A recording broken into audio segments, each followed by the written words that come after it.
Hello students. So today we're going to start our chapter number 3, a horse and a donkey. इसमें दो animals हैं, horse और डंकी. हम दोनों के ही बारे में पढ़ने वाले हैं. The farmer has a horse and donkey. He do work with these animals.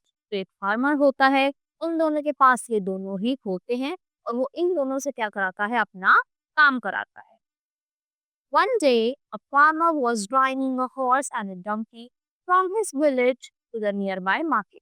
तो एक दिन ये फार्मर इन दोनों के साथ ही कहाँ जाता है, आसपास वाली मार्केट में जाता है.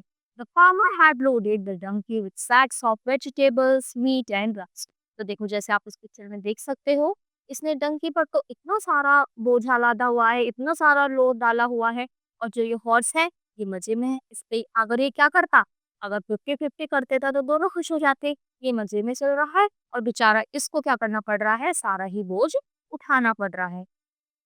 On the other hand the horse carried no load at all. और दूसरी साइड जो हॉर्स है उसको थोड़ा सा भी वेट नहीं उठाना पड़ रहा.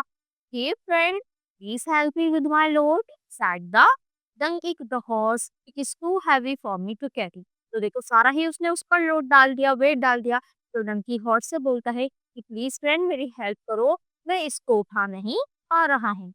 The horse replied, why should I help you. तो हॉर्स बोलता है कि मैं तुम्हारी मदद क्यों करूं. My master loves to ride on my back while he wants you to carry all the load. तो बोलते हैं कि जब मेरे मालिक ही ये चाहता है वो मेरे पे राइड करे और उन्होंने बोझा उठाने के लिए यानी वेट उठाने के लिए तुमको रखा हुआ है, तो मैं तुम्हारी हेल्प क्यों करूं. सो दे वेंट ऑन. तो वो क्या करते हैं, चलते रहते हैं. The poor donkey carried the heavy burden for as long as he could.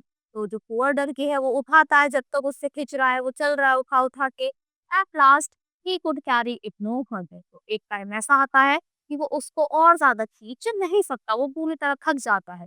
He sank to the ground panting and gasping for breath. तो वो एकदम से क्या करता है, धड़ाम से नीचे गिर जाता है और उसकी सांस से बहुत ज्यादा फूल गई थी. बहुत ज्यादा ऐसा लग रहा था कि वो बस मरने ही वाला है, बेहोश होने वाला है, क्योंकि उसने इतना ज़्यादा वेट उस पर डाला हुआ था और उसने जितना हो सके उतना करा. और एक टाइम ऐसा आ गया कि वो रुक कर बैठ गया. The farmer rushed to the line donkey. Farmer एकदम से भागकर उस पर जाता है. He transferred all the load to the horse's back. तो सारा ही बोझा उठाकर, वेट उठाकर किसके रख देता है, हॉर्स पर रख देता है. The horse had to carry the whole load the rest of the way to the market. जब जितनी भी मार्केट बची थी उस सारे ही समय के लिए अब वो सारा जो वेट था वो किसको उठाना था, हॉर्स को. If you had held me a little, said the donkey to the horse, you would not have carried the full load. तो कौन बोलता है, डंकी बोलता है कि अगर तुम मेरी थोड़ी सी हेल्प कर देते तो अब ये सारा का सारा वेट तुम्हें नहीं उठाना पड़ता. तब दोनों मिलकर हम इसको क्या करते, उठा सकते थे. देखो ये क्या हुआ, ये गिर गया, फिर सारा ही इस पे से उठाकर इस पे रख दिया जाता है. चलो अब इसकी exercise. The farmer was driving a horse, donkey दोनों को या कोई भी नहीं, तो दोनों को ही लेकर गया था, तो both of them. On the other hand the horse carried no load at all. यानी वो बिल्कुल भी वजन नहीं कैरी कर रहा था. He sank to the ground, painting नहीं panting, and gasping for breath. और इसकी बात हो रही है डंकी की. The farmer was going to the nearby market. आसपास वाली ही मार्केट में वो जा रहे. He had loaded the donkey with sacks. यानी उसने उस पे बहुत सारे बोरे रख दिए थे. Sacks of vegetables, wheat and rice. At last the donkey could carry the load no further. यानी अब वो ज्यादा वेट नहीं उठा सकता था. The donkey was gasping for breath. यानी वो क्या कर रहा था, बहुत ही मुश्किल से सांसें ले रहा था, उसकी सांसें फूल गई थी. Farmer dash all the load transfer. यानी फार्मर ने क्या किया, ट्रांसफर कर दिया, transferred all the load to the horse's back. यानी हॉर्स के बैक पर सारा ही ट्रांसफर कर दिया. व्हाट डिड द डंकी से to the horse when he found it difficult to carry the load. तो डंकी ने हॉर्स से क्या बोला कि प्लीज मेरी हेल्प कर दो और ये मुझसे उठाया नहीं जा रहा है. What was the horse's reply to the request. तो हॉर्स का रिप्लाई क्या था, जो डंकी की रिक्वेस्ट थी कि मैं क्यों हेल्प करी, why should I help you. अगर मेरा मास्टर भी ये चाहता है मुझ पे राइड करे और तुमको उसने लोड उठाने, वेट उठाने के लिए रखा हुआ है. What did the farmer do when he saw the donkey land down. तो जैसे ही फार्मर ने देखा कि डंकी तो बेहोश हो गया, तो क्या उसने क्या करा, एकदम से भाग के उसके पास गया और सारा ही वेट ट्रांसफर कर दिया हॉर्स की लेफ्ट में। What were the words of the donkey after transfer of burden? तो जैसे ही वो ट्रांसफर हुआ बर्डन, वेट ट्रांसफर हुआ, तो डंकी ने क्या बोला कि अगर तुम मेरी हेल्प कर देते तो अब पूरा का पूरा वेट तुम्हें नहीं उठाना पड़ता, हम दोनों मिलकर उठाती। Find out and learn the move. तो इन सब के आपको क्या करने हैं, मीनिंग फाइंड आउट करने हैं और यहाँ पर लिखने हैं। Circle the correct word.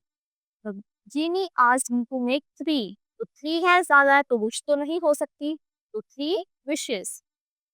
Leaves वर, तो वर आया तो लीव्स आएगा यानी प्लूरल, अगर लीफ होता तो लीफ वॉज आता। My mother asked me to wash these dish या dishes, these dishes. Fairy dash live in a wonderland, तो fairies live in a wonderland. अगर यहाँ पे फेरी आता तो यहाँ पे लिव्स लिखा रहता, इस सिंगुलर के साथ क्या आता है, लिव्स आता है। These shoe don't fit my, यानी मेरे फुट पर फिट नहीं हो रही है।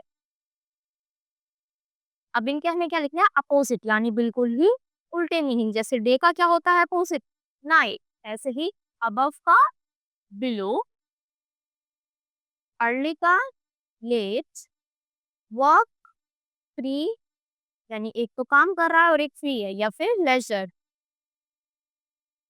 Long short, women man, black white. अब हमें इनसे मिलते जुलते राइमिंग वर्ड्स लिखना है, तो मिस, दिस, राइस, माइस। तो इसी के साथ ही चैप्टर यहीं पर फिनिश होता है। आई होप आपको अच्छे से सारी चीजें क्लियर हुई होंगी। तो आज के लिए इतना ही। Thank you.